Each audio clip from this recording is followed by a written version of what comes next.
Good morning, nation. Glad to have everybody here with me, man. Shout out to the whole nation.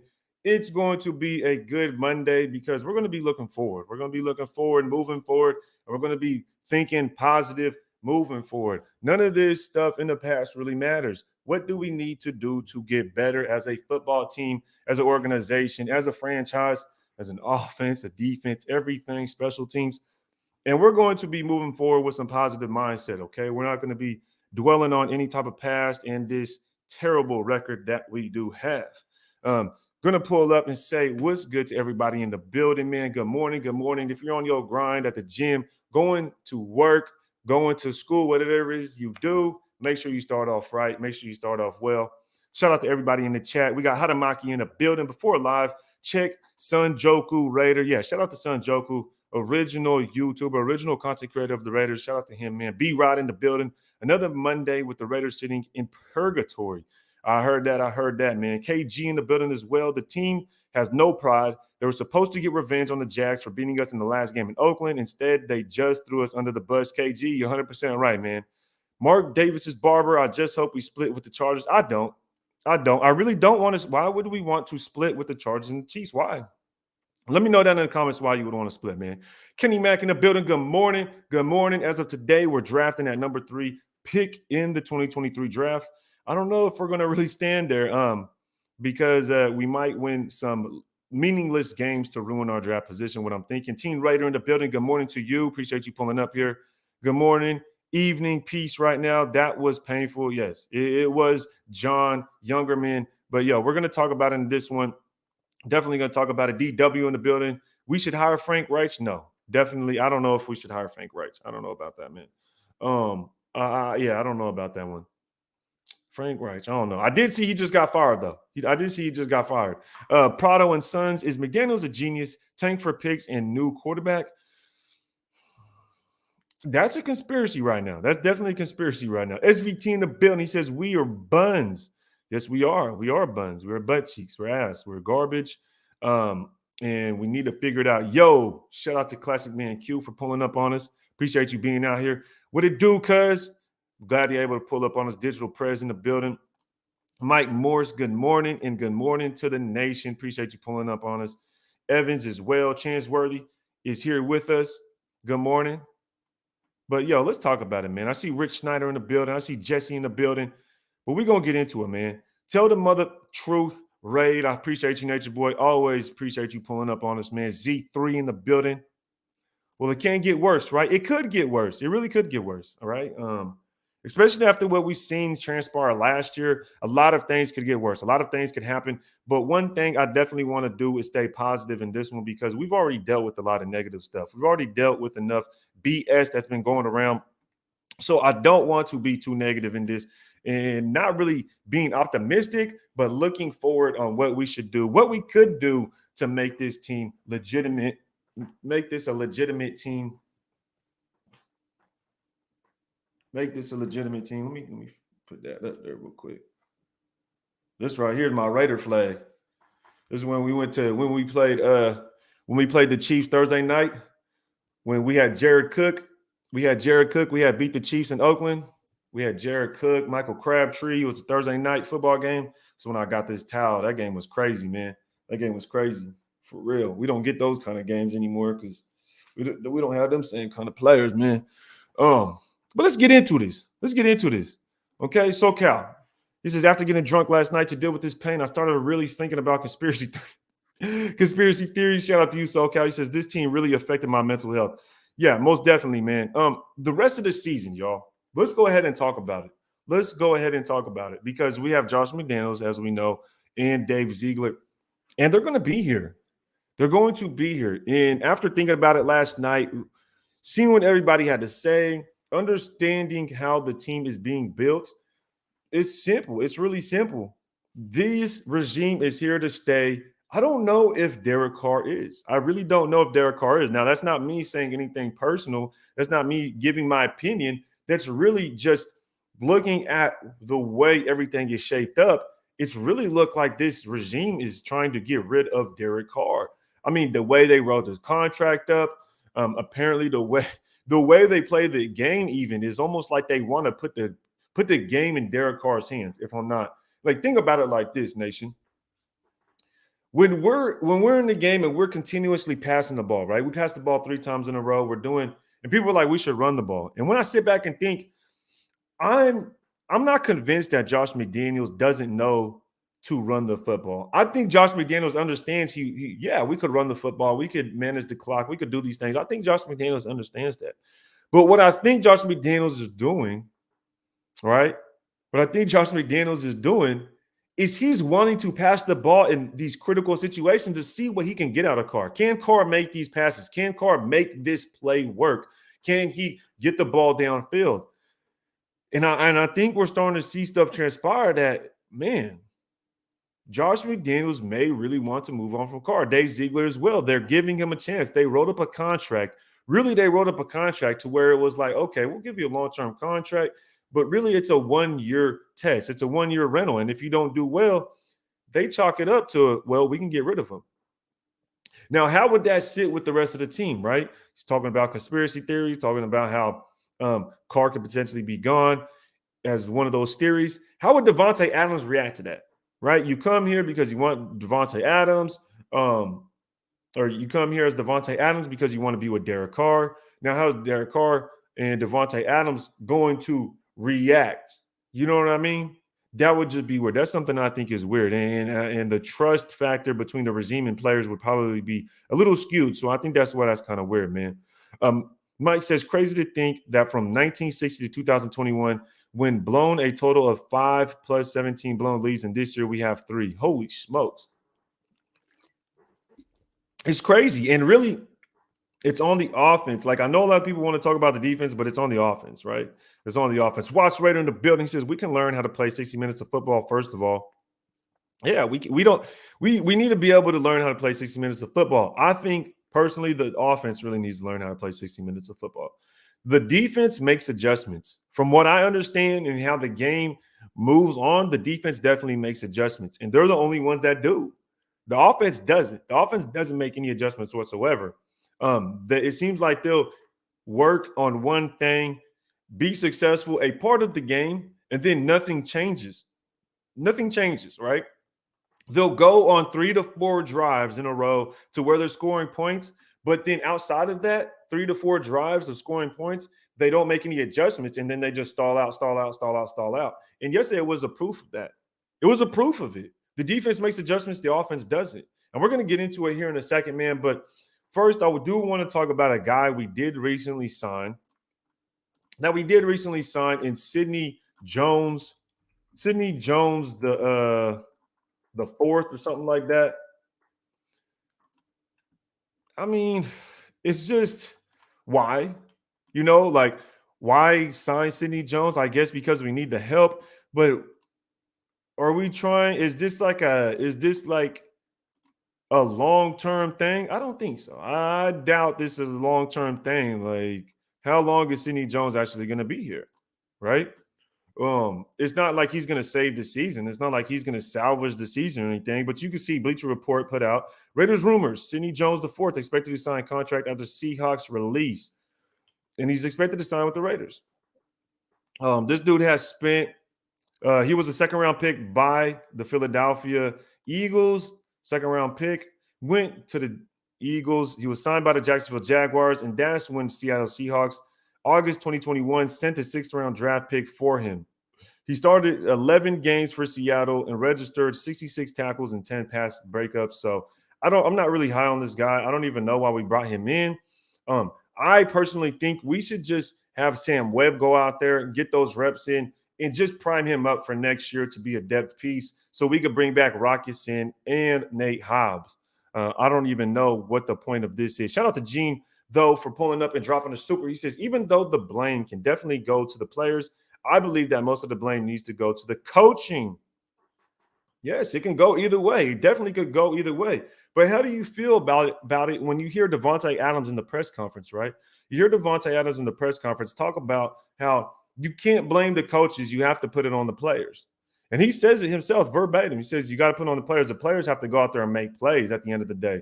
The coach does make a call, but the players is the one that's going to catch the football, throw the football, make the block.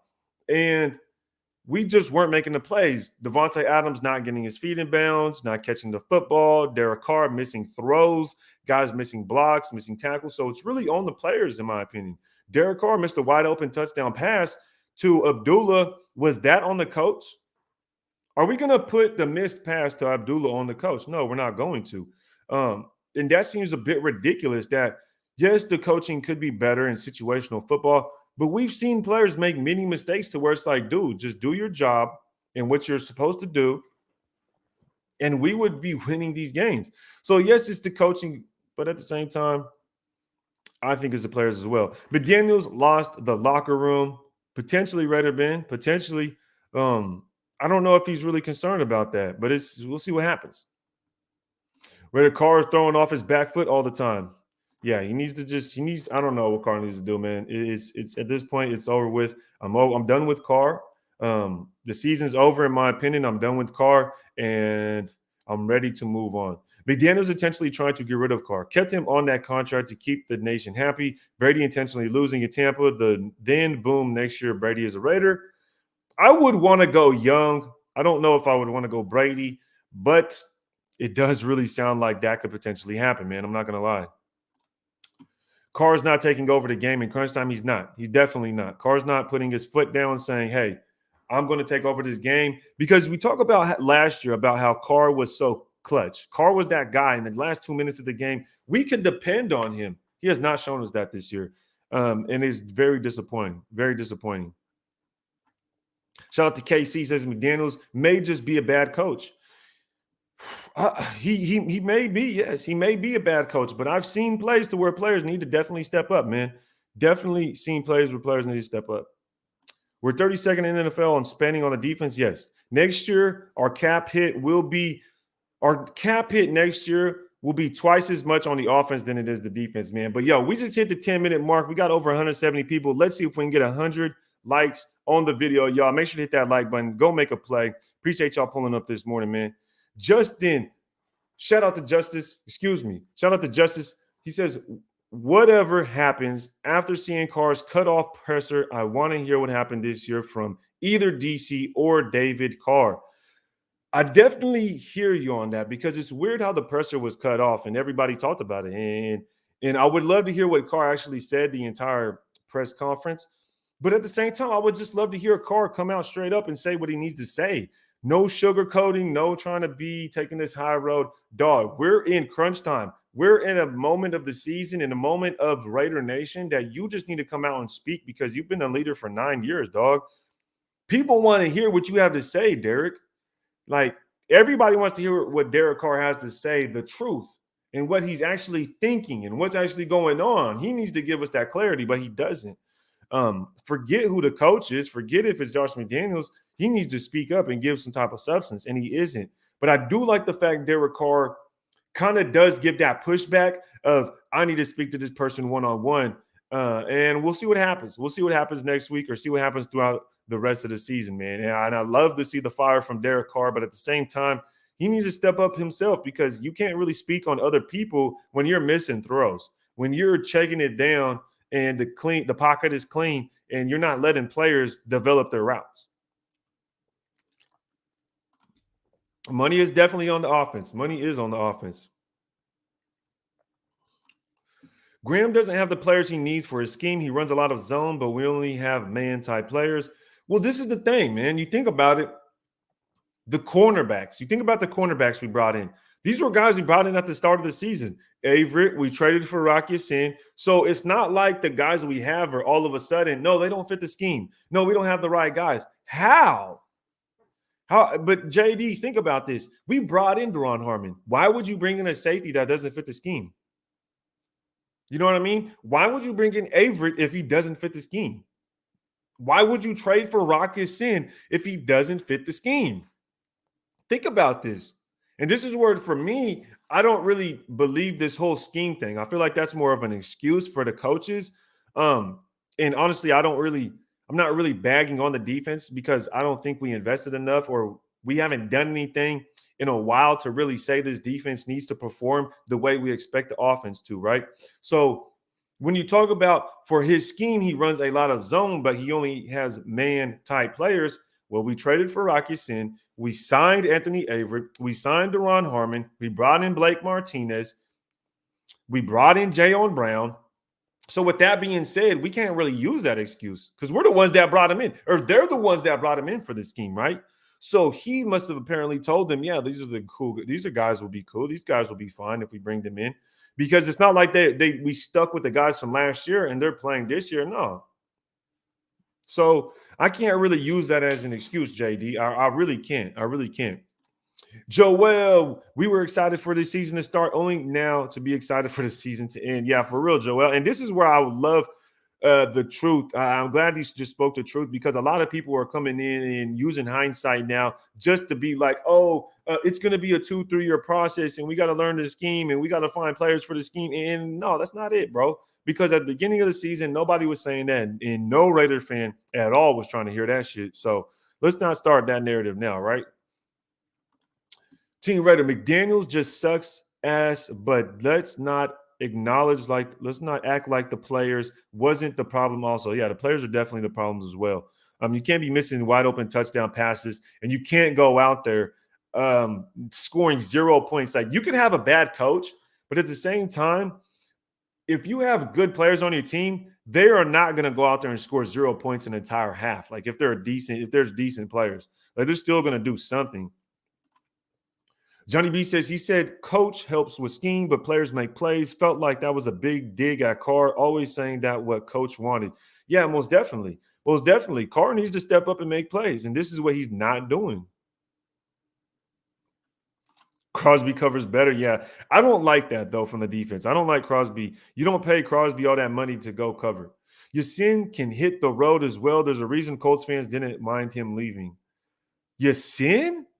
Why you say that, Z3? Y'all gonna have to put a compilation or some type of tape together for why you guys don't like Yasin, because I like Rocky Sin. I like that we went and traded for him. I wanted him on the team.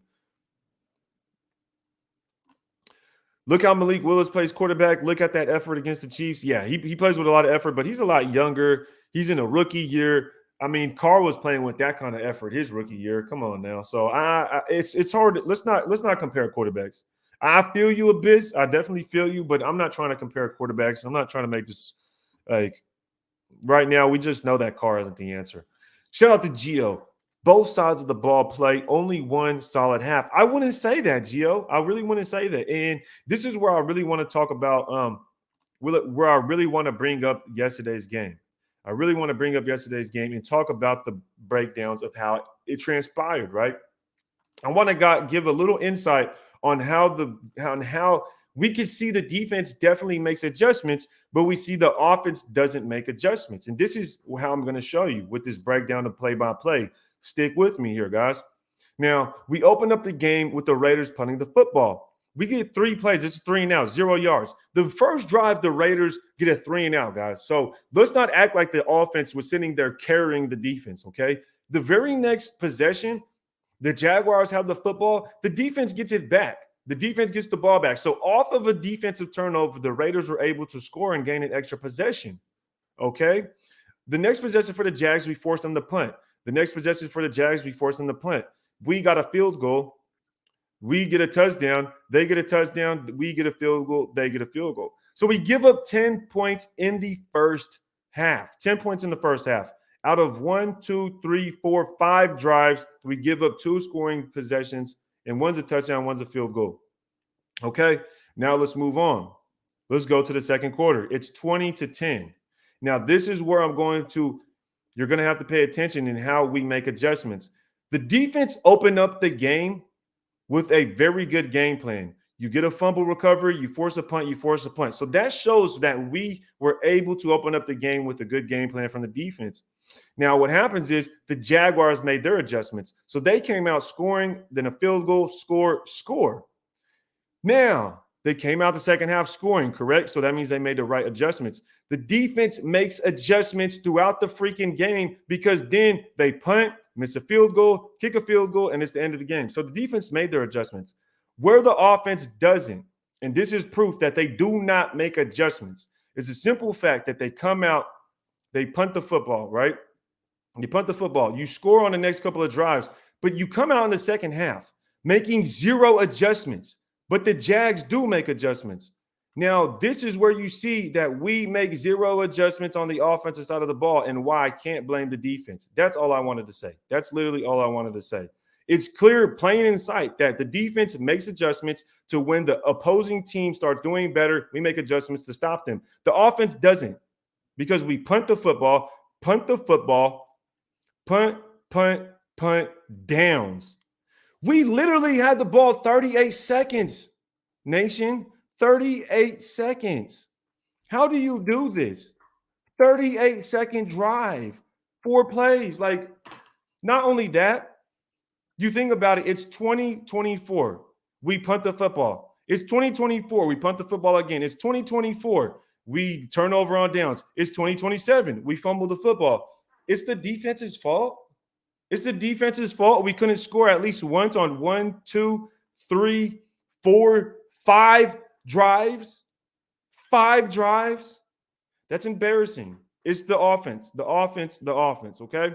So it's just embarrassing at this point, this offense is. Ruben Rust in the building with a super. He says, is it possible for us to get rid of Waller and Jones this offseason and put the money and draft capital in the defense? Defense is deep in the draft. I 100% agree, Ruben Rust. I can't wait till this draft. I'm going to start looking at film now. I am literally going to start looking at the film now. Just talked to my boy CNG about it. We're going to be looking at the film pretty soon, pretty early this year. And you talk about moving on from Waller and Jones, and I've brought up their contracts before, and I don't know if we're able to get out of that. Now, as far as Chandler Jones, I doubt we'd be able to get out of that contract because, let's be honest, man, there's a lot of dead money when it comes to his contract. I brought it up multiple times this year. And you talk about next year, right? Or you could talk about this year, and you bring up Chandler Jones' contract. Here it is right here. This is Chandler Jones' contract and $32 million dead cap. Next year, it's a $25 million dead cap. So Chandler Jones is not going anywhere at least until 2024.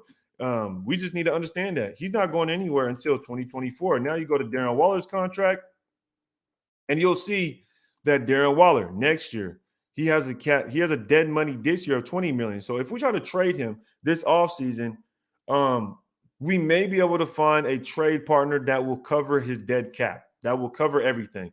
That is definitely a potential thing that could happen. But at the same time, I doubt it. I really do doubt it. I don't know if it'll happen. I don't know if we'll end up trading those guys just because of the way their contracts are set up. Because honestly, if we wanted to get out of their contracts, if we wanted to set up their contracts a certain way to where we'd be able to get out of it, they would be set up like Derek Carr's contract. They would be set up like Derek Carr's contract.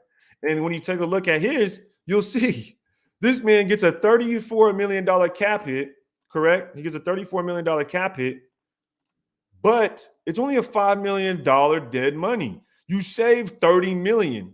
So your cap saving would be $30 million and your dead money would be $5 million. You would eat this $5 million. You would eat this $5 million to get rid of Carr. That's easy if you're going to save $30 million. That's 600% return compared to the dead money. So call it what you want, but I definitely believe that this regime knew how to draw out the contracts because they knew what they wanted to do. Eric Lopez says Carr's going to be a Colt next year. I don't know. I don't know if Carr's going to actually retire or what he's going to do after being with the Raiders, but he's supposedly supposed to be here the whole time. Or he supposedly wants to be a Raider his whole career, I should say, put in those words. Shout out to Watch Raider. He says, how do we run back-to-back long throws to Adams when we needed 2 yards and Renfro was open? You know, this is where what I was talking about earlier when it comes to Josh McDaniels wanting to put Derek Carr in positions to where he needs to make that play. I don't think Derek Carr is just not able to make the play. We got 2 yards to go. Are you telling me Carr can't scramble for the 2 yards? He can't find an open receiver on those 2 plays. This is where I think Josh McDaniels is really putting Derek Carr on a silver platter to throw him out to the wolves, feed him to the wolves. Because Carr is being put in positions to be successful and go out there and win the games. You have Adams. You have Renfro. You have an open Abdullah that you miss a throw to. If you have balls, Derek Carr, and you think you should run the football, then hand the ball off to Jacobs and change the play. But if Derek Carr isn't going to have the balls, if Derek Carr is not going to have the audacity, the confidence, the rebel inside him to say, no, I'm changing this play. Although Josh McDaniels called this, I know which play I'm going to call. I'm going to call a different play than he did. Go to the huddle, call a different play, get to the line of scrimmage, and give the ball to my guy, Josh Jacobs. And the fact that Derek Carr doesn't do that, I feel like just shows that we need a new quarterback as well. Like, you need to be able to stand up to the coaches, Derek Carr. You need to be able to get to the line and say, that play's not going to be it. Let me change this shit so we could go ahead and win. But Derek Carr doesn't do that. He doesn't do that. And quarterbacks do this. They'll change the play at the line. Even if a coach tells them one thing, they'll do something else. You think good veteran quarterbacks don't? You're tripping. They definitely do. Shout out to the Psycho Jackal pulling up on us, man. We the people is in the building. What's good with you? NorCal Jesse, what's happening, man? Appreciate you pulling up. Element Pro, he says, I just don't understand why no D coordinators can turn this defense around. Yeah, man. I honestly, I think this defense right now, honestly, this year, I don't think this defense is that good. We don't have the players, in my opinion. I know a lot of people are maybe expecting the defense to be solid, but we don't have the players. Like, think about it. All we have is Max Crosby, and even then, Max Crosby hasn't shown to be elite yet. And I know some people might disagree with that, but he hasn't shown to be elite. He hasn't gone to the quarterback this year. He hasn't been able to get strip sacks and close out a game. And I would love to see that from Max Crosby if he wants to be considered one of those high-powered defensive ends or edge defenders. We've seen a quality generational talent in Khalil Mack. Like, let's not forget, Khalil Mack was closing games, picking off freaking screen passes and taking to the house, stripping the quarterback, sacking him to end the game. This is what I would love to see from Max Crosby if he wants to be considered that generational, that elite defender. And we don't have that on defense. We really don't. Chandler Jones was a bad signing, as we already talked about. We don't have any high-powered defensive tackles. We don't have any high-powered middle linebackers. I mean, our middle linebackers aren't making $5 million or more. Our linebackers make maybe like $2-3 million at most. Good linebackers make up to $15 million plus. So if you're talking about a good linebacker cost you $10 million or more, but your whole linebacking core costs $10 million together, then it's really not going to be good. And I think people need to understand this. Like, we haven't invested on the defensive side of the ball. And when I would talk about why didn't we bring in Roquan Smith, people will say, well, we can't pay him $15 million a year to be a linebacker. Well, that's what good linebackers get paid. So if we want a good defense, we're going to have to pay good players. We just paid Max Crosby $20 million a year. I didn't hear people complaining, and he's not closing games for us like we would have expected an elite edge defender to do. We're paying Chandler Jones the same thing. He's not doing anything close to what Malcolm Koonce or Cleveland Farrell could be doing. I'd rather have Cleveland Farrell start. So when we talk about the defense, we don't put the investments, man. We literally don't. We just don't. Who wanted Jonathan Abram and Cleveland Farrell? We didn't.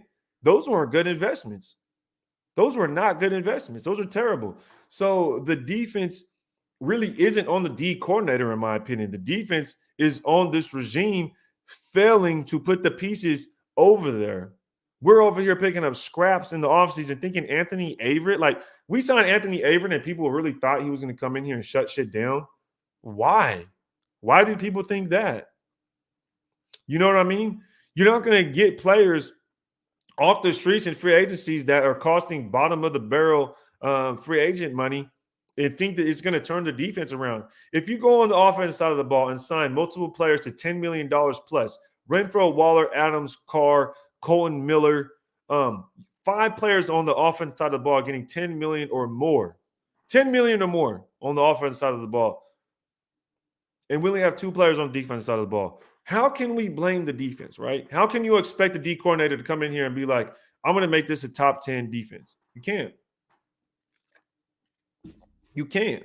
We don't have a first-round defensive tackle like a lot of other teams do. Think about yesterday watching Tennessee play the Chiefs, right? The Chiefs. They're playing solid defense against the Chiefs. I looked at their defensive line. Their defensive line have 2 edge defenders just like we do, guys. They have the edge defender, I'm drawing a blank, but I just looked it up yesterday. Why am I drawing a blank?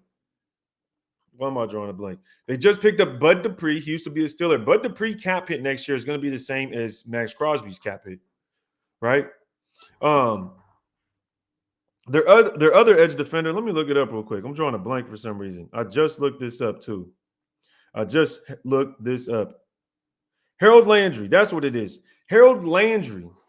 So the Titans, which Harold Landry is hurt, but Harold Landry cap hit is $18 million next year. So that's the same thing Chandler Jones will be getting. Bud Dupree's cap hit is $20 million next year. So that's the same thing Max Crosby's going to get. So when you talk about the Titans, they have first-round picks at the defensive tackle position in Jeffrey Simmons. Not only that, they're paying a defensive tackle in Denico Autry nearly $10 million.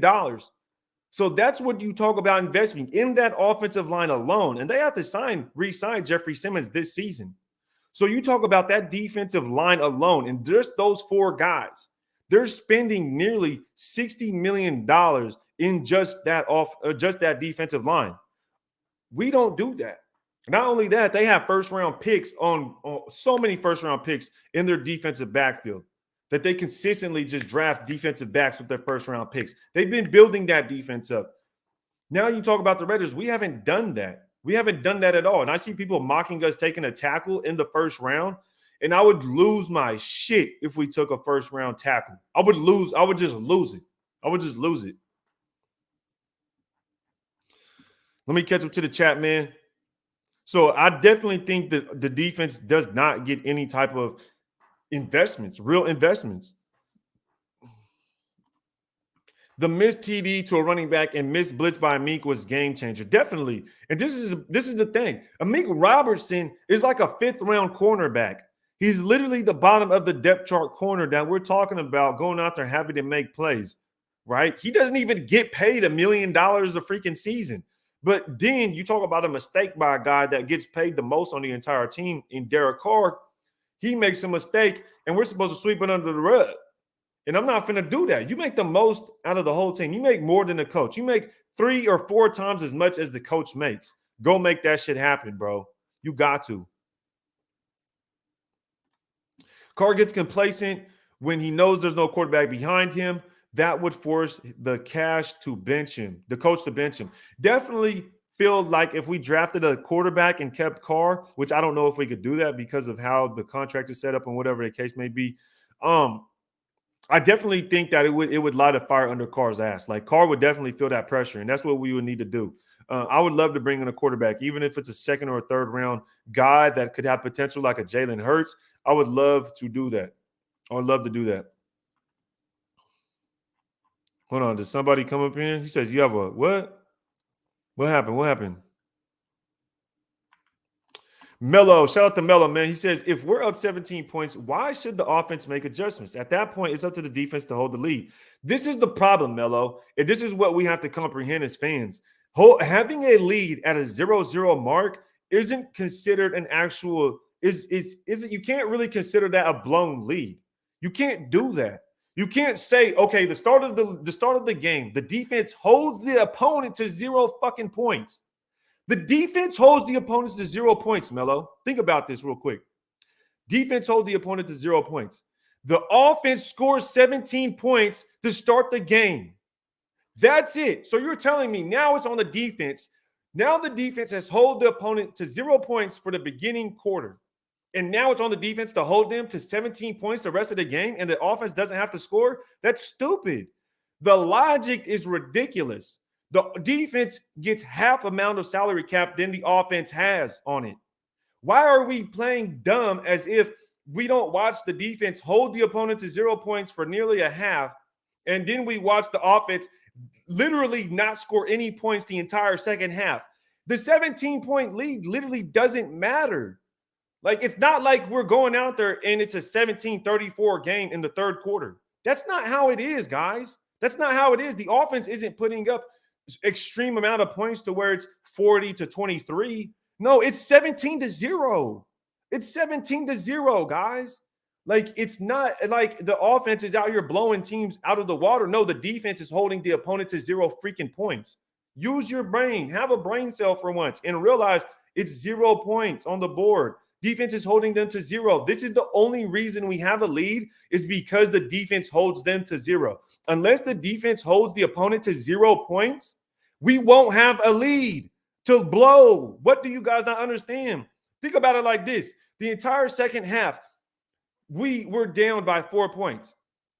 The offense scores 0 points in 5 possessions. So you're telling me that the defense needs to hold the opponent for 5 possessions because the offense doesn't score.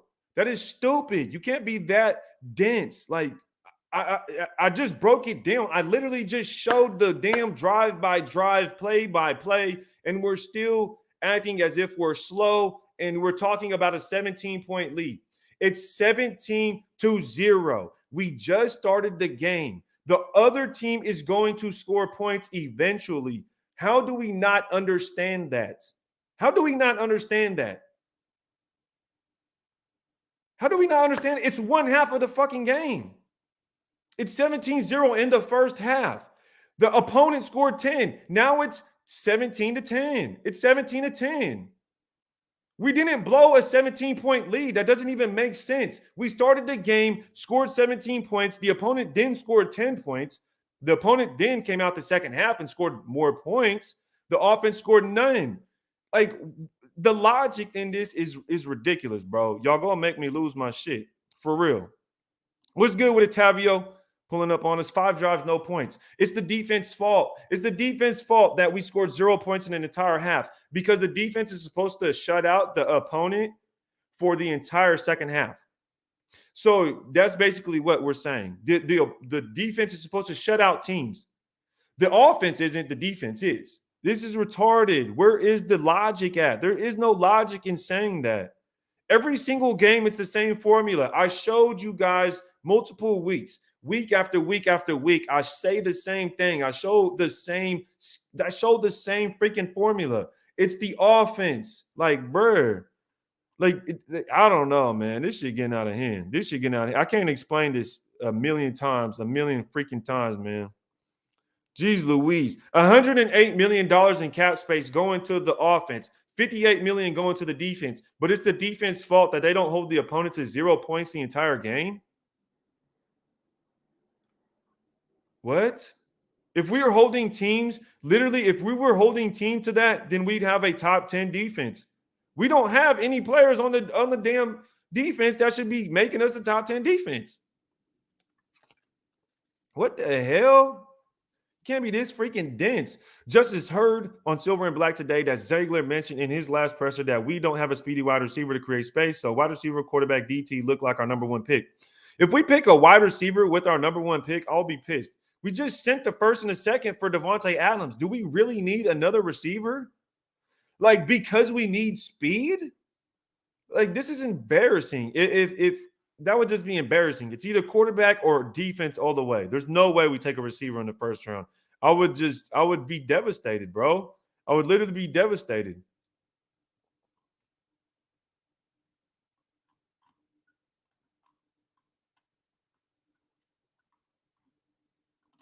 Justin Gandy says inconsistent offense and below average defense, not even a 20-point lead is safe. A 28-point lead would be safe because literally the defense has held teams to 23 to 24 points literally nearly the entire season. I've been telling you guys this the entire year. You talk about the Chargers. They scored 24 points. We scored 19. Carr threw 3 interceptions that damn game. What are you guys thinking? What are you thinking? We held the Chargers to 24 points. Carr threw 3 interceptions. We lost that game. Is that the defense's fault? No. You go into the next game. What happens the very next game? Who did we play? Was it the Tennessee or was it the Cardinals that next game?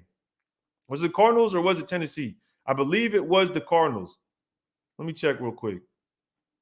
Because y'all gonna make me implode up on this damn thing, man. Goodness gracious. So the very next game, the defense gave up. So against the Chargers, we gave up 24 points. Against the Cardinals, we give up 23 points. Are you telling me right now that the offense isn't able to score more than 24 points to win a game for us? Are you serious right now? That's pathetic. 3 interceptions against the Chargers. We held them to 24. We lose 24-19. That's not the defense's fault. You go play the Cardinals. Okay. We hold them multiple times in the fourth quarter. Not only that, we hold them to 23 points. The offense creates a turnover, and the Cardinals defense scores a touchdown to win the game. That's the defense fault. It's the defense fault that the offense turned the ball over. This is come on, bro. Come on, bro. SVT says there's no backbone all the way up the chain of command. Carr is a yes man. Lombardi is a yes man. McDaniels is a goofball. Mark Davis is not a hands-on owner. Mark Davis isn't a hands-on owner, but he doesn't need to. He really doesn't need to, I don't think. You know, I believe that Mark Davis is in a position to where he hires the guys to do the football stuff, and I think that's how it should be. You talk about guys that are hands-on as owners. Who's hands-on as owners in the NFL? There's not many. Jerry Jones, that's it, really. And the teams that are hands-on owners, I mean, they're far and few. Honestly, there's not many.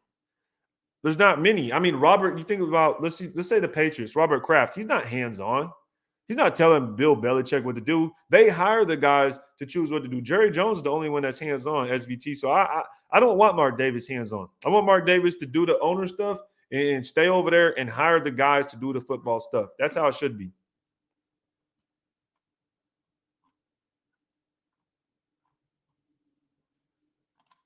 Defense isn't that good. We know that, but the defense gave the ball back to Carr not only once, but twice with the game on the line, and Carr failed miserably twice. Exactly. Like, what are we? This is what I'm saying, Casper. Think about this, Casper. I'm glad you say it. I'm glad some people out here have some logic and actually have some damn common sense, right? Because you look at these scores, right? You look at these scores. You talk about against the Chargers, like I said, 24 points. We throw 3 interceptions. That's the defense fault. You're telling me it's the defense fault, right? Let's go look at the Chargers game. First, let's go look. So the defense, it's the same formula, guys. I can't make this shit up. It's the same formula. Punt, it's 24-13. We're down 24-13. So the offense can only put up 13 points. Miserable. But it's the defense fault, right? So let's check it out. The defense forces the Chargers to punt. They throw an interception. It's 13-24 still. The defense forces the Chargers to punt. Throw another interception. It's 13-24 still. It's the defense fault, though, right? The Chargers miss a field goal. 3rd drive in a row by the Chargers that the defense has stopped them. And finally, the Raiders score a touchdown. The defense stops them again with the game on the freaking line. And what happens? We turn the ball over on downs. This is the offense. It's clear as freaking day. It's the offense. Let's go back to the next game. The very next game. It's literally the same thing. Let's go to this last game that we just played.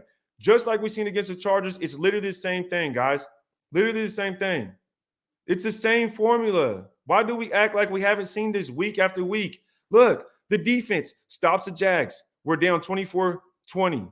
Defense stops the Jags. We punt. Defense stops the Jags. We turn the ball over on downs. Defense kicks a field goal. We fumble the football. What? You're telling me every time the game is on the line, the offense creates a turnover. This is what we're doing as an offense. Come on. Give me a freaking break. Big Brother Podcast says Chandler Jones, Max Crosby, all of a sudden they don't have a player. Well, the thing is Chandler Jones is ass and Max Crosby is good. You got to have more than one defensive player. Wide receiver in first round? Exactly, Torres. I'd be devastated. What's up with it, Dimitri? Daniel says, stop. Defense sucks. Put me out there. I could leave receivers open and give up 3rd downs all the time, too, for cheaper, too. Well, let's think about it. Where in the Jazz game? Show me in the Jazz game. Show me. I got it right here in front of me. Daniel, I got it right here. Daniel. Are you not listening, Daniel? Punt. Missed field goal. End of game. Are you missing something? Are we missing something? Fumble. We got the fumble. We made them punt.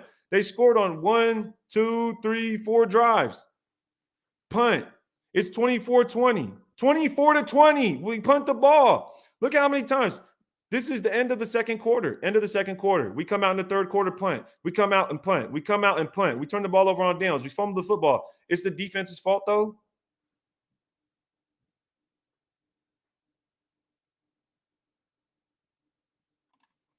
So it's a given. Yes, it's a given. It's a given that we're going to spot the other team 20 points. Yes. This is my point. The defense isn't good. What do you guys not understand? The defense isn't good. The defense, why are we expecting the defense to hold the opponent to 20 points or less? Why? Why would you expect that? Where on this defense do you see us holding teams to 20 points or less? Where? I don't see that anywhere. When I look at the offense, though, I expect us scoring 24 points or more. Okay?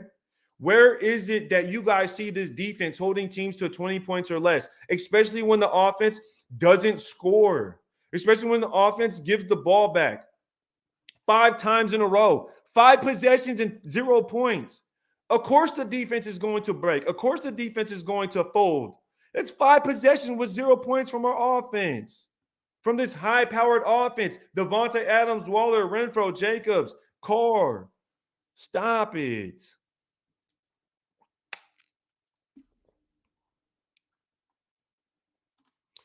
We are 2-0 with a defensive score 0-5. This is the thing, Casper. The defense has to score points to make up for the offense inefficiency. Like, how ridiculous is that? How ridiculous is that? That is sad. That is sad. It's just pathetic. It's literally pathetic. The only way we win is if the defense scores, and we're blaming the defense. 24 points is more manageable in today's game. You would think by the offense, 24 points, we should be able to score that. Like, let's be honest. Johnny Rhodes, you are dead right, brother. The defense has always stopped teams every game virtually at the end of the end to give us a chance. Had just scored in second half, we win. All we needed was 1 score, bruh. Like, the offense literally scores nothing in the entire second half, and we're mad at the defense. We're mad at the defense. You guys have to think about this, right? We have the lead, right? We have the lead coming out. We have the lead coming out. I get it. I get it. We have the lead coming out. The defense gave up a touchdown. Jags made adjustments. They're an NFL team too. They made adjustments. What we were doing at the beginning of the game was working, right? Because we forced the fumble, we forced the punt. They made adjustments. Wow. An NFL team made adjustments. Amazing. Amazing. You know what we do? As a defense, we make adjustments as a defense, because after they did score in this chunk right here, touchdown, field goal, touchdown, they did make adjustments. We made adjustments as well, because on the next few drives, we forced them to punt the ball. They stopped scoring. But the offense didn't make adjustments. The offense punted the ball 1, 2, 3, 4, 5 times basically. So it's sad. You talk about the offense, 4 plays, 8 yards. You talk about the game on the fucking line, and we go 4 yards, 0 plays. 4 yards, 0 plays with the game on the line, and we fumble. How pathetic. Come on now. Come on now. We got to do better than that. We got to do better than that. You got to blame McDaniels, 100%. 100%. Carr wet the bed. He definitely is. He wet the freaking bed. Carr was supposed to be elite. I was dead. I was. The thing is, Carr was supposed to be elite. And this is the thing. This is the thing. Last year, people tried to evaluate Carr based on last year, and you could not do that. How could you evaluate Carr when you lose your head coach? We were 5-2. Think about this, guys. Think about this. This is where people confuse me when it comes to the Carr thing. Year to year, everything changes. Is Aaron Rodgers the MVP this year? No, but he's won MVP back-to-back seasons. But I don't see people saying it this year. So obviously things have changed, correct? He lost his receiver. Things have changed, correct? What about Tom Brady? He's not the Tom Brady this year. So when you talk about quarterbacks, they change. Things change. Derek Carr last year was 5-2. We were not 2-5. Last year we were 5-2. Do we forget that? Do we forget the fact that we were 5-2 just last year with this same quarterback? Then all of a sudden, the moment we lose our head coach, we lose our wide receiver, we start to have shambles and like our net start to point guns at people, and we have all these things pop up. Then things started to happen and a lot of moving pieces. And then that's when everybody, oh, Carr sucks. Well, I'm not going to say Carr sucks when we have all this tragedy happen around the team. You can't do that. That's not a fair evaluation of the quarterback. And this is me being unbiased. This is how you know you're unbiased, because you're not always going to have the same evaluation of the quarterback when you have that stuff happening. Remember, we were 5-2. You go into this year, he has a wide receiver one. He has a legit offensive line. He hasn't been with this new head coach, but he is learning the system. He has a whole offseason with this guy. The new head coach was brought in early. You have Hunter Renfrow. You have weapons that you've had their entire season. Renfro's been with Carr for 4 years now. So has Jacobs. Waller's been here for 4 years as well. So how are we going to act like Carr hasn't had consistent weapons around him? All we did was add Devontae Adams. That's all we did. So now it's a fair evaluation of Derek Carr on a clean slate. Now this is where I evaluate Carr, and I say Carr isn't getting it done because he has the pieces he needs. Every excuse I gave Derek Carr last year, I can't give him this year. That would make me a hypocrite. I can't say Carr doesn't have a wide receiver one. He does. I can't say Carr's offensive line is horrible. It's not. No statistic, any statistic you look on the Raiders' offensive line, none of it shows that they're bottom tier. None of it. Not one statistic. They are at worst average. And if you go look at other winning teams or other quarterbacks, they've been sacked more than Derek Carr. They've been pressured more than Derek Carr. So I can't be a hypocrite, sit up here and defend Carr and say he doesn't have a wide receiver one, but he does. And this is my point. Every excuse I gave Carr last year, I can't give him this year. And this is where I have to say, no, Carr isn't getting it done. And that's my point.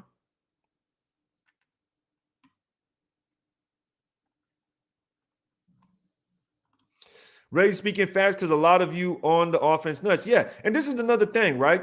You know what everybody used to say, Alex S? Everybody used to sit there and say, oh, it's not the offense's fault because we're top 5. Oh, we're number 3 in offense. And that's all they would say. That's literally the only excuse, the only defense people would have for the offense is we're top 5 in offense. We're top 5 in offense. We're top 3 in points per game. Blah, blah, blah, blah. Well, you guys do realize that if you took out the defensive touchdowns the Raiders made, then the offense would have never been top 10. The offense would have never been top 10 in scoring points if you take out the defensive scoring. So that's what's hilarious to me, that people don't even realize that.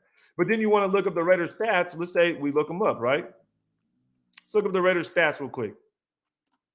Their offense is currently sitting at 14th. The Raiders offense is sitting at 14th. You take away those touchdowns the defense scored for them, and they drop down to being bottom 10 in the league. So that's what's funny to me, man. Like, give me a break.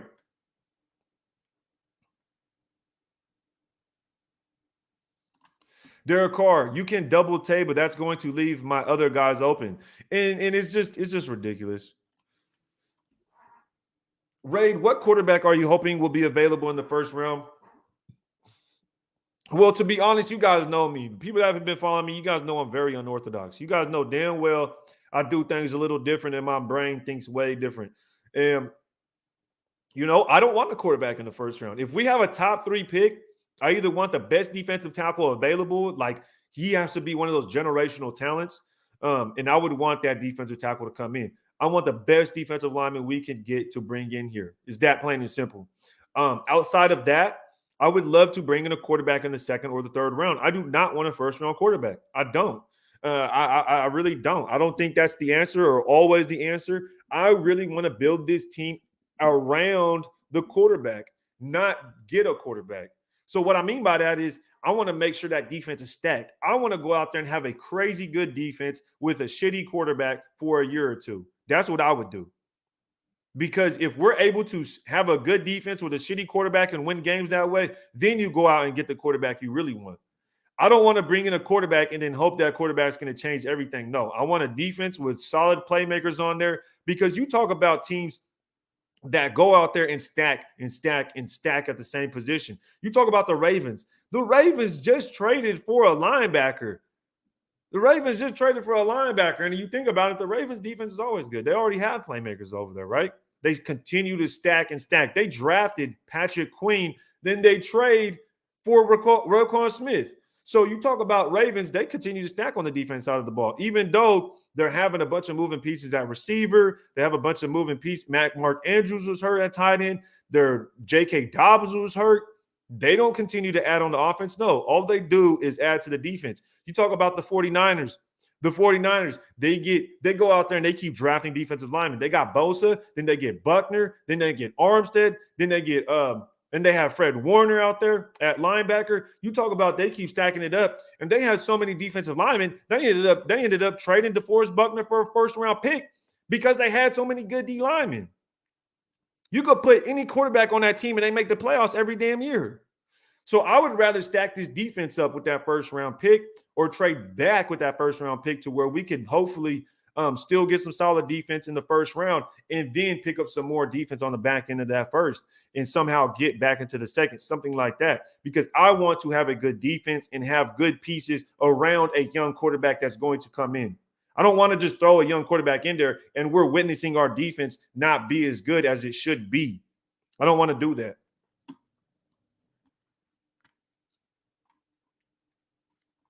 What's up with the EG 207? I see you, bro. Manuel says Carr is trash. The thing is also for me is that I don't think he says, bro, please tell me this channel doesn't give Carr the pass to. Carr ain't getting no pass over here, man. Carr is not getting a pass over here. I don't think Carr's a trash quarterback either. This is where we have to differentiate from being upset or differentiate being emotional about the players versus actually understanding if the player's trash or not. Carr isn't a trash quarterback. He's by far from a trash quarterback. Let's be honest. Trash quarterbacks is like Jimmy G. Jimmy G's a trash quarterback. You know, guys like that. Carr's not a trash quarterback. Carr is average, and he has a ceiling to be a top 10 quarterback. That's Derek Carr because we've seen it multiple times, right? So I wouldn't say Carr is trash, but Carr is not the answer for us. And it's been so long, 9 years. It's time to move on. Like, it's like y'all want to stay in this toxic relationship and this girl just be feeding you bullshit and you just willing to stick with it. I'm not about that life.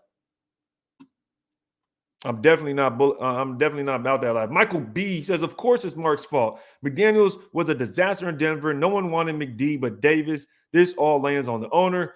Well, you know, you could put it all on the owner at the end of the day, but I don't think blaming Mark Davis is going to fix anything or whatever it is. I don't think bringing in Mark McDaniels was a bad idea either. I'm not going to put that in Mark Davis's face. I mean, there was plenty of other teams that probably would have wanted McDaniels. I'm not even going to hold Denver as an example of what McDaniels is either because it's so many years ago. If someone were to hold me accountable for something I did 10 years ago, you know, I'd be like, what's wrong with you, bro? What's wrong with you? It's like when it's like when I try to get my CCW. I moved here to California, went to the sheriff's office, had my interview to try to get my CCW. And they're like, oh, well, when you were 15, did you do this? I'm like, I don't know. I'm like 30 years old, bro. Like, I don't really know. And that's stupid. Why would you hold something against me I did when I was 15 versus me being 30 years old? That's dumb, right? So I wouldn't hold that against McDaniels.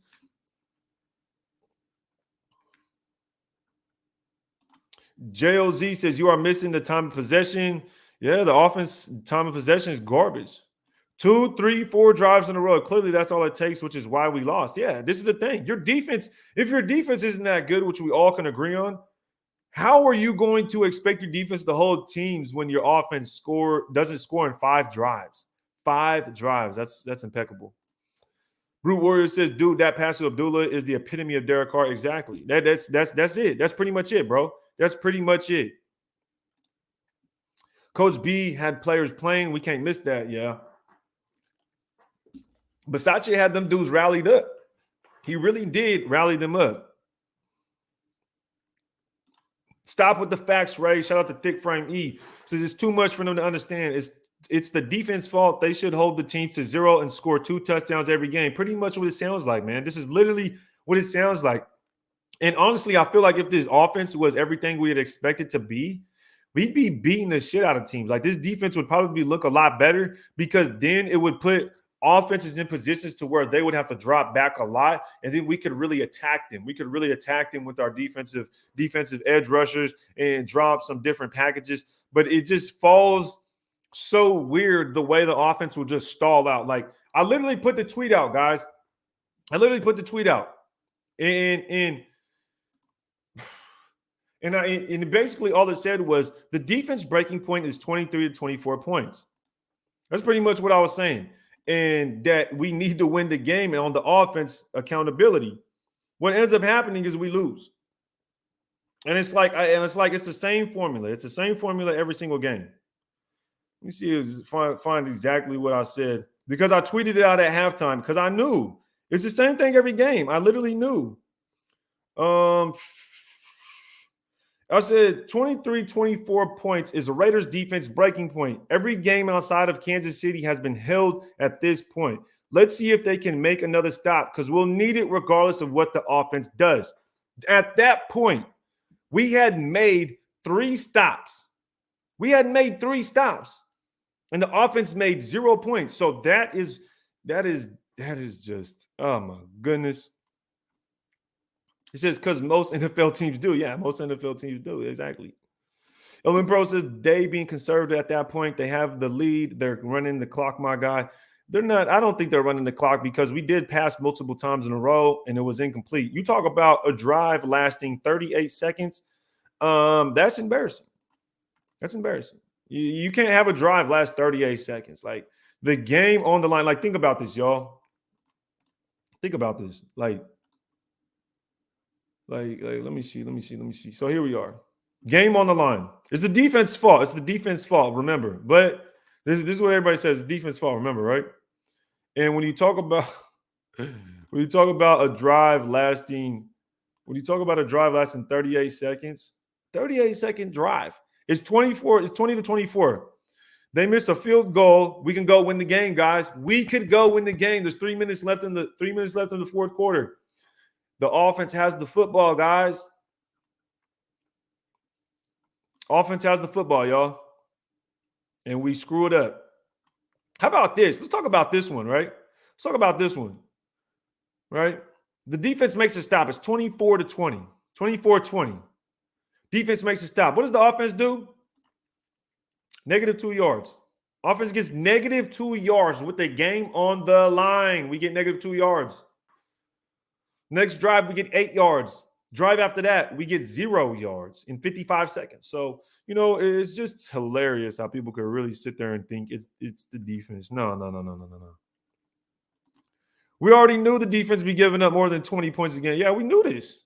They're going to give up 23 to 24 points. Like, just go look at the Raiders' schedule, and every single game the defense has given up 23 or 24 points.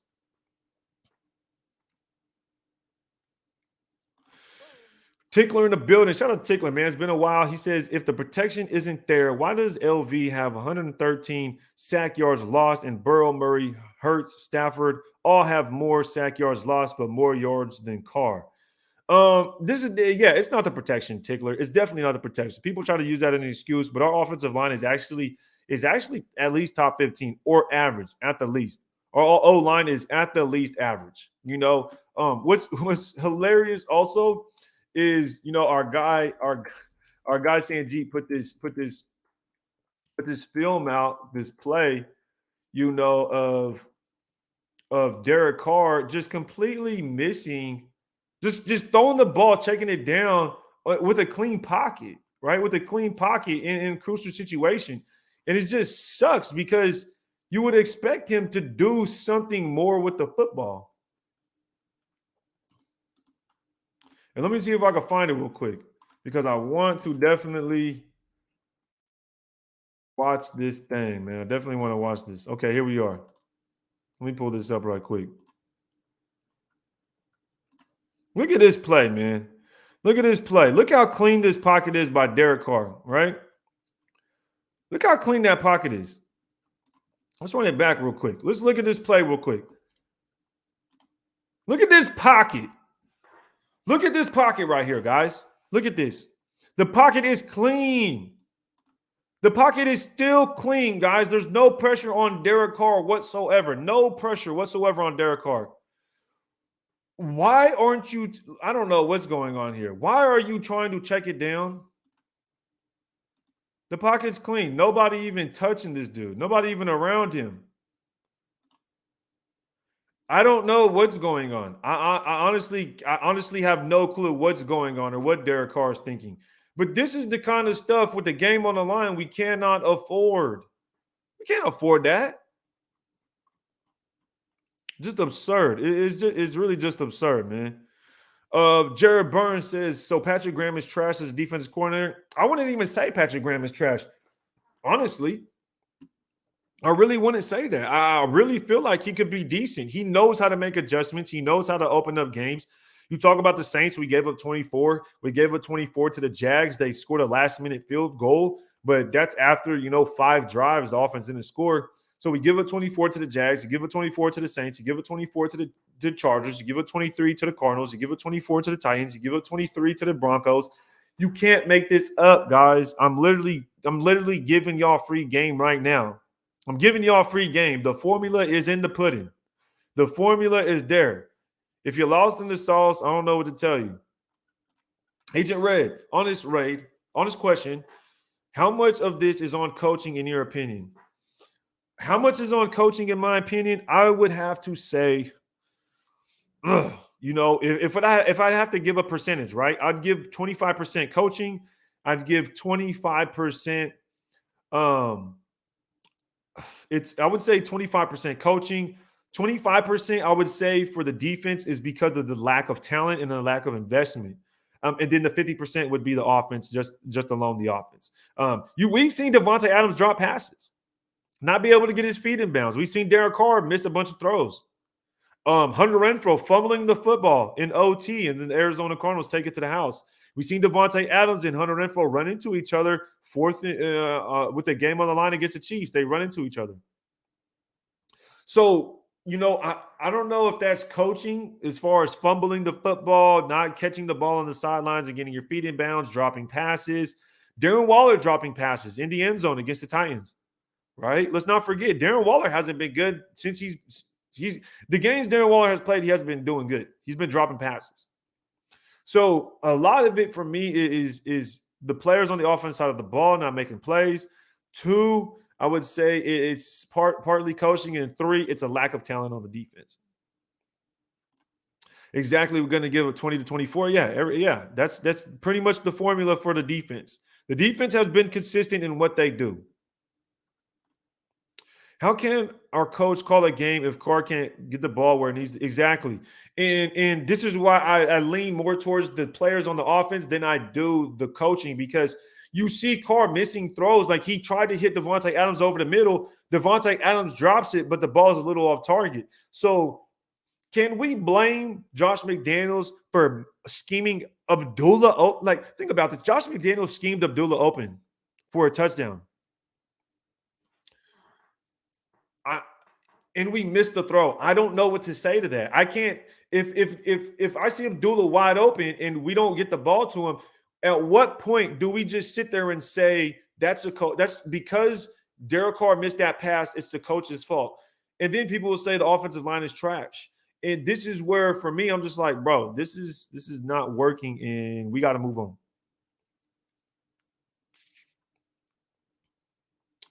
Brute Warrior, just because Carr is the issue doesn't make the defense good. We just suck. I definitely agree, Brute Warrior. 2 things could be right at the same time. And this is why I always say the defense isn't good. I say this. People act like me defending the defense is me saying the defense is good. No, the defense is not good. Now hold this in your mind. Hold that thought, right? Hold that thought. The defense isn't good. The defense is going to give up 20 to 24 points. Now remember that for the entire rest of the season.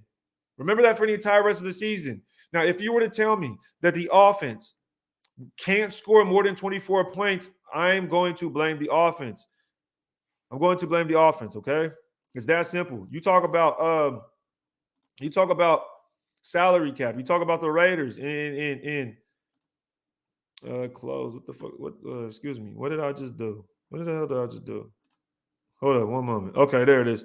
Yeah, so and this is why the defense is good. But think about this. When you talk about the difference right now, the difference in the cap space is only $25 million, right? But this is right now. This is literally right now. And what people need to take in consideration when you look at this cap and you see that the defense is 61 and you see that the offense is 86, we have to take in consideration the contracts have not hit yet, okay? The contracts have not taken place that we have signed these players to. So now, in order to really see that, in order to actually know, trade post June 1, let's see if it changes. No, it's not going to change. So in order to see it, you have to go to 2023 when those new contracts take effect. And I've shown this multiple times, but I'm going to show it again. And this is the example I love to show because this is to put in perspective. Hunter Renfro's current cap hit is 3.5. It's currently 3.5 million for Hunter Renfro's cap hit, okay? We gave him a contract extension, right? So his contract extension means it's going to be attached and it's to his current contract. This is what people need to realize. So he's only getting 3.5 million this year.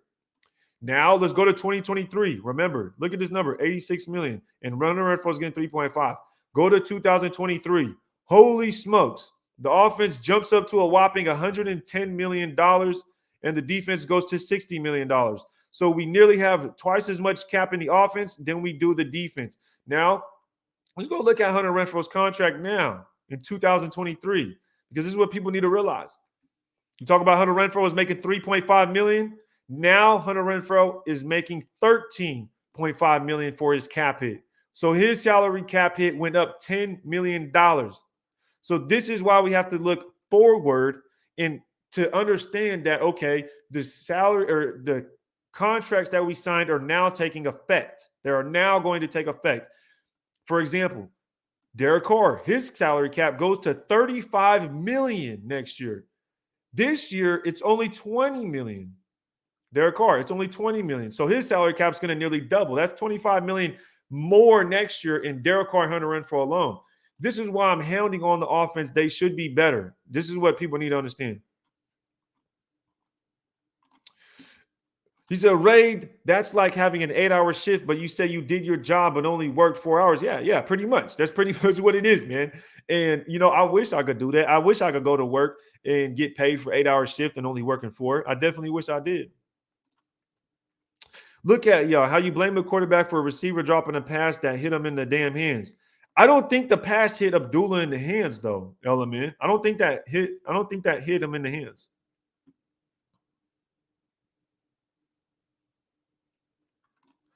Raid has smoking gun evidence right in front of our eyes, and people still don't get it. Hey, I like that, bro. He said smoking gun evidence. That's different, bro. That's different. Most definitely. I'm way behind in the chat. My fault, y'all. Let me catch up. Shout out to Julio. I'm tweaking, boy. Julio. Shout out to Julio Elman. He says the evaluation of the talent in the draft has really held us back. 100% agree with you, man. Talk about Cleveland Farrell, Alex Leatherwood, Jonathan Abram. Those guys, they've just been terrible.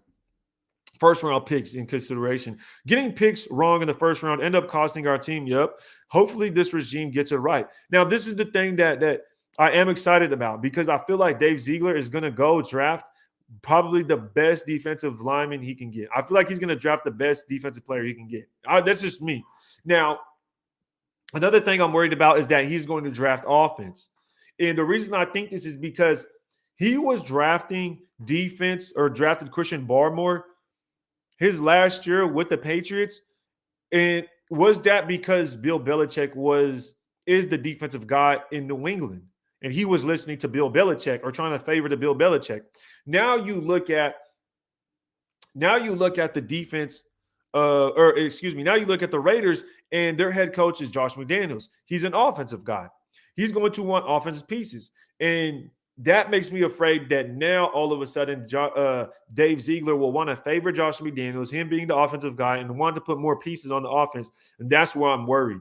That's where I'm definitely worried, and why I don't want a damn tackle. I do not want a right tackle. I do not want a damn quarterback in the first round. No, I don't want it.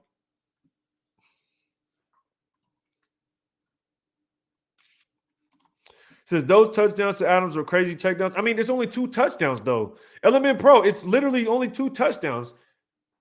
We got 2 touchdowns and 2 field goals. That's what our offense did. Our offense got 2 field goals and 2 touchdowns.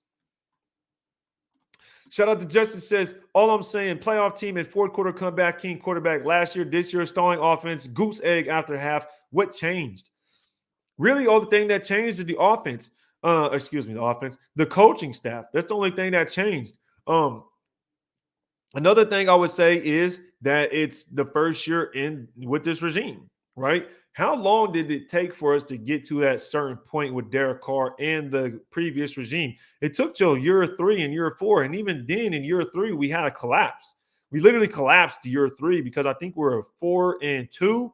And then we ended the season being 8-8 or something like that. And then last year we went 5-2 and we ended up collapsing and then ended up like 5-6 or some shit and won 6 straight. So it's very tough, man. Agent Red says Averett was a great pickup. So was Jayon Brown and Nichols and Jones. Well, honestly, Agent Red, I don't think so, man. I don't think so, man. I don't think so, man. I didn't like Averett. I don't like small corners. I definitely didn't like that pickup. Jayon Brown, I was solid with that. I like Jayon Brown. Nichols seemed cool, but he seemed like I wasn't really sure about Nichols and Chandler Jones. He got too much money. I was surprised. I was fine with bringing in Chandler Jones, but to such a big contract, that seemed like very excessive. Very excessive. How was the quarterback with the most fourth quarter comebacks, and this season he can't come back down 1 to 5 points in the fourth quarter? That's what's weird to me. Yeah, that's just weird to me. I don't know what happened. Missing throws. You got better receivers. You got the same receivers. But yeah, I got to catch up to this chat, man. I found myself way behind. Perm Dog says, I love Carr, but sometimes the relationship just runs its course. Carr had a window at a time. It's just not that time. This is a very good point. Shout out to Perm Dog, man, because this is a very good way to put it. I love Carr, but sometimes the relationship just runs its course, and I think that's what it is. It's just run its course, and it's not the fact that me personally, it's not the fact that I hate Carr. I don't hate Carr. I think Carr's a cool quarterback. I think Carr could play on a different team and maybe be successful. But not on this Raiders team. He's not what we need. We need somebody with a different kind of spunk, different kind of attitude. We need somebody that's going to actually take charge, make a play, right? We need a playmaker. And that's just what we need straight up. Because the formula we're using and have been using, it hasn't been the right one, right? So it's just time to move on. 9 years, 9 years.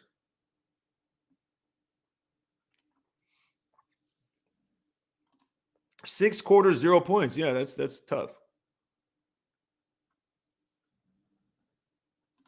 That boy Raid out there longer than 38 seconds. Hey, no cap, bro. No cap. Yeah, I see Raider Gabe in the building. Was good with his Spider Mac. I see y'all. I'm way behind in the chat. Holy smokes. I'm about 30 minutes behind in the chat. My fault. Carr couldn't even pass the 50 against the Saints. Yeah, that was different, man. That was different. Says, what 6 quarters you even talking about? Well, there's 4 quarters against the Saints, and then there's the 4 quarters against the Saints, and then it's the 2 quarters against the Jaguars. So that's 6 quarters. 6 quarters out of 8 quarters, we weren't able to score points. That's pretty pathetic. Pace Cunningham, shout out to you, bro. Shout out to PC, man, pulling up on us. Why they cut Derek's presser? Never seen that before. I know the offense stalled out, but how you allow 0 in the first half, then 24 in the second half, though, at least allow points throughout the whole game. But that's not true. That's not true because we allowed 10 points in the first half. So at the halftime, it was 17-10. At halftime, it was 17-10. They came out in the second half and they got the ball first and they scored. So now it's 17-17. Excuse me, it was 20-10. They come out in the second half and they scored a touchdown. So now it's 17-20. The offense punted the football. The Jaguars scored. Now it's 24-20. The Raiders punted the football. The Jags punted the football. The Raiders punted the football or turned the football over on downs. The Jags missed the field goal. The Raiders punted the football. The Jags kicked the field goal. Now it's 27-20. And then the Raiders ultimately turned the ball over on downs, or it was a fumble or something. So it wasn't a 24 points in the second half. It was 17 points in the second half. So they gave up 10 in the first half. gave up 17 in the second half. The Raiders scored 20 in the first half and 0 in the second half. So it's like I would expect our offense to score at least 10 points in the second half. If you score 20 points, how do you as an offense score 20 points in the first half, but then score 0 in the second half? You can't even score half of what you did in the first half, and you win the game. So, it's bruh. Rich Snyder, he says, Adams will be good if they bounce Carr. He been a Raiders fan. Hit them likes in here. Yo, shout out to my guy Snyder, man. If y'all can, make sure to hit that like button. Appreciate y'all. Let's see if we can get 300 likes. I don't even know how many likes are on this video, bro. I haven't even checked. I probably won't because we just in here, man. We just in here. Spider Max, smoke and gun. Kelsey, 2 hands, face mask the defender to tie a game last night. Another guy gets the flag, rigged NFL. I feel you, man. I feel you on that. Not Abdullah. Abdullah Adams. Okay, yeah, but the thing is, Abdullah was wide open in the end zone and we miss it. So I'm like, what is that about? Like, what's that about? You feel me? Todd Davis, my guy, he says, in the person they want to talk about coaching, but they aren't allowing them to. You can see it and hear it in their voice. Yeah, for real. Like, you can tell. You can tell. And Todd Davis, are you saying, he says, in the pressure, they want to talk about coaching, but they aren't allowing them to. They're not allowing them to coach. I hear that. I could definitely see what you're saying in that. I could definitely see what you're saying.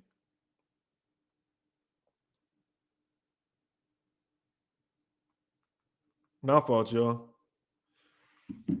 My fault, y'all. No, I definitely hear what you're saying, man. And it's interesting because that's what it seems like. I don't know. Maybe there's a conflict between coaching and the players don't want to do what the coaches are saying. I don't know. We need to hear something.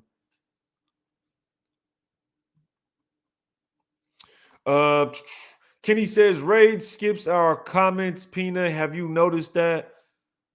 What? Man, Kenny, you wildin', bro. You wildin', Kenny. Like, yeah, you wildin'. Brave Raider says, Raid, why is some media and a lot of fans think we don't have our first round pick? We do have it, and who you taking as our first pick? I'm taking defensive line, man. I'm definitely taking defensive line. It is that simple. I'm taking the best defensive player I can get. But Kenny, bro. What? Raid skips our comments, bro. Think about it. I just got done saying that I'm way 30 minutes behind in the comments, and there's a bunch of comments, and I can't read every single one. And you understand that when I go into a dialogue, if I start talking about something, I click on a comment, and it's a whole nother subject. That it's like I'll be going from dialogue to dialogue within 30 seconds, and it's kind of hard, man.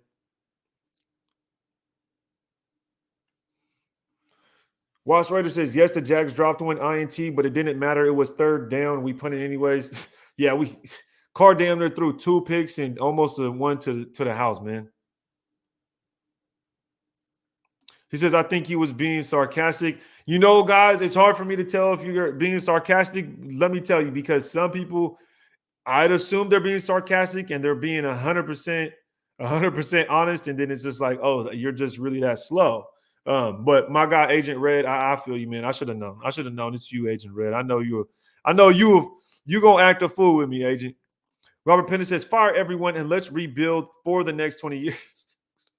Oh my gosh, for the next 20 years. Nah, man. I mean, I wouldn't fire everyone. I just want to start with the new quarterback, bro. Honestly, I want to start with a new quarterback, but I want to build that defense first. What was so different from the first half than the second? Help me understand why Carr sucks in the second half or the offense in general. Well, it seems like we're not making adjustments or something like that, man. Doesn't sound like the nation says, Ray, we're just gonna ignore that hoodie. Shout out to the nation, man. Y'all see the hoodie, man. Should be dropping these soon. Should be dropping these probably next month, man. I really want to get these out here soon. Shout out to I see somebody talk about the cap. Yes, I do have these available on Redemption Brand. So if y'all do want to check these out, go ahead and hit that link, man. Appreciate you. And NorCal Jesse, shout out to you, brother, for dropping it down in the comments. Thank you. Let me catch up to some of these because I don't want to miss any supers. He says, if we out coached by Jeff Saturday next week, I'm out. Wow. That's true, man. Next week, I honestly don't even want to win next week. I don't want to win any more games, guys, and I don't want to tank. I'm not about tanking, but we're just gonna screw our draft position at the end of the day. So, um, like a win, like what does a win like? A winning against the Colts isn't gonna make me feel any different about this team. You know what I mean? Like even if we beat the Chiefs later in the season, or if we beat the Chargers later in the season, I don't care. Like it's a lost cause in my eyes. So it is what it is. Raider Gabe says nine quarters this year with 0 points. That's tough. That's tough, man. He said 9 quarters. Hey, bro, 9 quarters. 9 quarters. Shout out to our guy Trevon. He says, Raid, what is your take? What is your take on Carr is a yes man and is always playing to the system and wanting to do exactly what the coach wants every year. When he was young, he was slinging that mother effort and making it happen. Well, let's think about it, y'all. Have you guys noticed that we've had offensive coordinators instead of defensive coordinators as our head coach, right? You think about Josh McDaniels, offensive guru. You talk about John Gruden, quarterback whisperer. The only time Carr ever was able to sling it and really play to like this full potential, I felt like, was when we had a defensive coordinator in Jack Del Rio, because Jack Del Rio let his nuts hang. He didn't even give a shit. He was just out there. Look, Carr, you're going to be the quarterback. You're going to sling it. And his last year didn't seem so successful, but we played to the same formula. Carr coming off of that injury, off of that 2016 season. And now Carr is just pretty much a yes man. And I feel like what we need is a defensive coordinator. It would be better if we had a defensive coordinator that's a stout defensive guy that could turn this defense into a top 10 defense, and then have Carr have his offensive coordinator and quarterback coach. That's what I think. I don't like Carr having this head coach relationship, because it's like, oh, I'm going to do exactly as the head coach says and blah, blah, blah. And it's like, bro, sit your ass up and go play some good football, bro. Like, I ain't never been that type of person to where I'm going to sit there and literally listen to everything the coach says. No player does that. No player does that. So I think Carr needs to take it into his own hands at some point. Salute, Ray. Shout out to our guy, Halo Raider, man. If y'all don't follow our guy on Instagram, make sure to go follow him. Great guy. Diehard Raider fan, man. Shout out to you. Says, salute, Raid. I love Carr as a human. Plus, he's homegrown.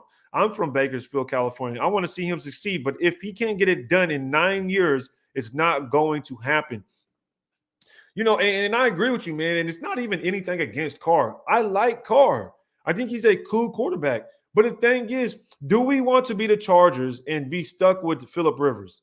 You know what I mean? Like, do we want to be stuck with Phillip Rivers? I'm sure the Chargers fans and everybody looks in hindsight like, damn, we should have just got rid of Phillip Rivers a long time ago. Do we want to be a team that sit around with as like the Bengals sitting around with Andy Dalton? Be the Browns sitting around with Baker Mayfield? Those kind of situations. I don't want to be in that situation to where I'm sitting there stuck with Ryan Tannehill. Any of those, to where there's these ups and downs of seasons and you have to justify why the guy is good. And now that I've been covering, the Raiders for the last year, going on 2 years, now I'm starting to realize is we need that consistency regardless of what happens. And that's how you know a guy is good. And that's something I'm learning myself, that I've learned now, is that you would see the consistency across the plains, and we haven't seen that from Carr. And he's been good sometimes, and then he's bad, and he's good, and it's just like we need consistency, man. And Andy Dalton did beat us, speaking of Andy Dalton, so it kind of sucks. It's kind of sad. He says, damn, 9 quarters of 0 points. Is that real, Gabe? Yeah, man, we damn near have negative. Never seen DC this out of sync other than 2017 with the jacked up back. What do you think is actually up with him? New system for the 137th time. I don't think it has anything to do with a new system, bro. Like, let me retract that statement. Definitely could have something to do with the system, because this is where I'm kind of like done with Carr, because you have so many systems. This guy has learned so many different systems, bro, that at some point it's just going to be too much. And he's like an old dog trying to learn new tricks. And that's kind of how I see it. And I'm over with it, right? I'm over it. Because how many different schemes do we need Carr to be in to say, okay, regardless of what scheme we're in, and we're getting the same fucking results? Like, regardless of the scheme. He was with Gruden for 4 years. You know what I mean? It took till year 4 to even show like any kind of promise. Like, that's kind of crappy, right? You could talk about other teams. They got first year coaches. When you talk about the Raiders, you talk about the NFL in general. How many first year head coaches 2022 NFL new head coaches, right? And we're the only ones trying to give excuses. But think about this, right? Payson Cunningham, think about this. Look at these new head coaches so far. You got Mike McDaniels with the Dolphins, Doug Peterson with the Jags, Kevin O'Connell with the Vikings, Todd Bowles, and I won't really count that one. But you have Dennis Allen with the Saints, Matt Eberflus with the Chicago Bears, and we're the worst team out of everybody out of 10 new NFL head coaches. It says right here, literally ranking the 10 NFL head coaches. There's 10 new NFL head coaches, yet we're the shittiest team. We are the shittiest team. And I can't use this excuse for Carr because plenty of other too many damn ads, bro. Like you can't even see anything without ads anymore, bro. And they even rank. Let me see where they rank. Let's see where they ranked us. Josh McDaniels was 8th. So Josh McDaniels was 8th. But anyways, I mean, like think about it. The Broncos get a new quarterback and a new head coach. And they're doing better than us. The Broncos. We're better than the Broncos, guys. So it's just sad at this point. It's really just sad. So I don't really care about the new system thing. I don't use that as an excuse. That's just bullshit, bro. 10 new head coaches. 10. And out of all 10 teams with new head coaches, we are the worst team out of all of them, man. But yo, this has been a killer live, man. Killer live. Shout out to everybody that's pulled up, bro. Going on an hour and a half. Usually only do an hour, but this one was a little bit different. We was going into it, and I'm appreciate everybody that did pull up, that is supporting the channel. If you guys aren't subscribed, please hit that subscribe button and please hit that like button. I am going to read some of these comments though before we head out of this.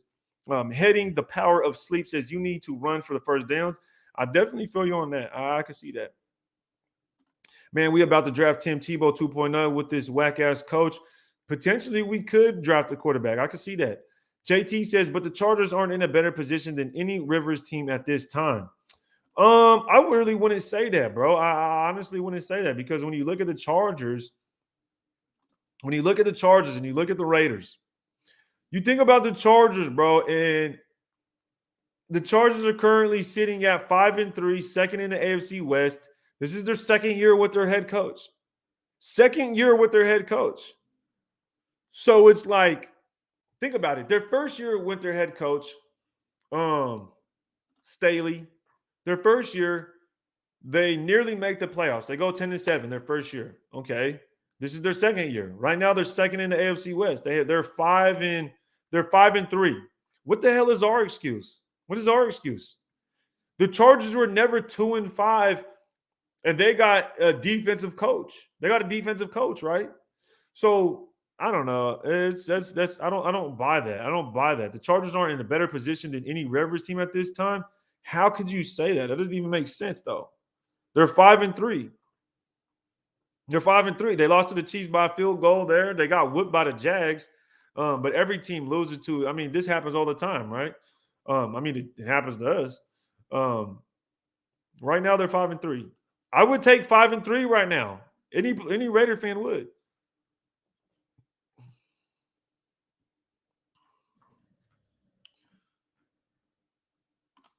All those coaches base their play calling around their team and quarterback. Saint don't call same plays for anybody. They did with Jameis. Raider were playing my system and deal with it. No players coaching. I mean, I don't care what. Honestly, at this point, bro, I don't care what the coach is doing. We're the worst team out of 10. So you're telling me there's only one coach out of those 10 that are fulfilling or implementing their scheme and implementing their pretty much their scheme, and we're the worst because he's implementing his scheme his way, and no other coach out of 10 coaches, we're the only one. I don't buy that. I don't buy that at all. I definitely don't.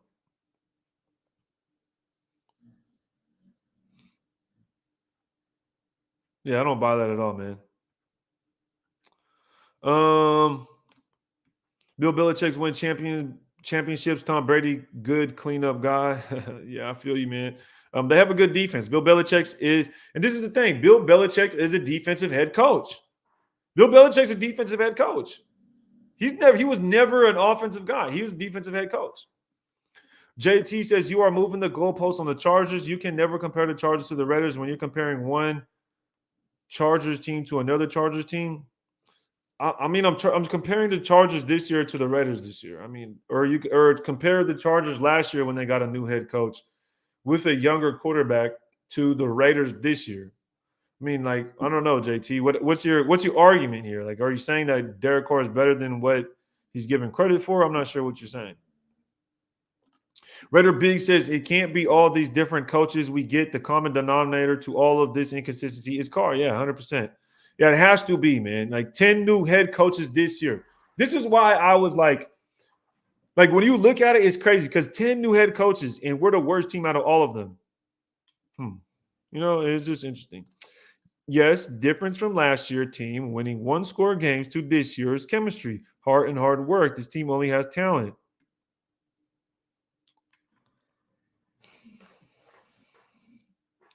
So hard work comes from the coaches, or do the players put in hard work? Do the players have heart or not? Nobody's ever dictated the amount of hard work or the heart I have. Like, that's never been something like, as a grown man, you go into somewhere, they're not going to dictate the amount of hard work you put in. They're not going to dictate the amount of heart you have. It doesn't make sense. Like, you're talking about shit that don't even have anything to do with the actual game itself. Like, I'm not trying to buy that, bro. Like, you're using like weird excuses. The excuses you're using, you can't even show us. You can't show us. You can't show us what you're using as an excuse. So is it because chemistry, heart, and hard work that Carr is missing throws and Devontae Adams is dropping passes and it just doesn't make sense, bro. Like, what is that? Like, what are we talking about here? Sounds like a counseling session, if anything. Dang, bro, we should have dealt Waller. Yeah, I wanted to trade Waller last year. You know what happened? Everybody was Ray, you're tripping, Ray. You know, you're tripping if you want to trade Waller, blah, blah, blah. You know, and I'm in me being unbiased, me trying to be transparent, me trying to be thinking outside of the box, not even outside of the box, just thinking rationally and logically. Waller is going to be 30, 31 years old. He's going to want a new contract. He's injury prone at this. Not injury prone. He has a bunch of riddled injuries. He was out nearly most of the season last year. He comes into this season missing most of this season. Why would you want to sign him? There's 2 years left on his contract. Everybody in the nation wanted him to sign him because he was so great. But it was just, what? Welcome to the beta male era. Yo, shout out to Healing the Power of Sleep. That's exactly what it is. That's exactly what it is. That's what it is. That's what it is. That's what it is. He said, LOL Ray, love you, bro. Well, we'll have to talk face to face. I don't have fast enough fingers to debate you on multiple subjects in chat. I feel you, JT. Definitely feel you. I know you love to go back and forth, man. And we'll have to link up one time. We'll definitely have to link up one time. Shout out to Halo Raider, man. This is probably well ended. He says, Ray, you staying, doing you, brother. Patiently waiting for those hoodies to drop, bro. I'm out, brother. To everyone in the chat, be blessed to be a blessing.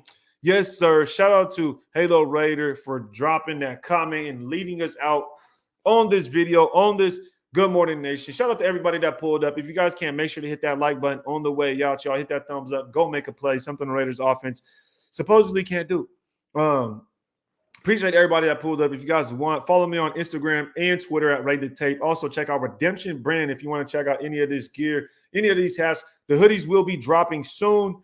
And, you know, Good Morning Nation is every Monday at 8:45. Every Monday at 8:45, pull up to Good Morning Nation so we can talk Raiders football. Can't wait to see you guys this week for the pregame and the postgame show for this upcoming matchup against the Colts. And until next time, y'all, Ray the Tape.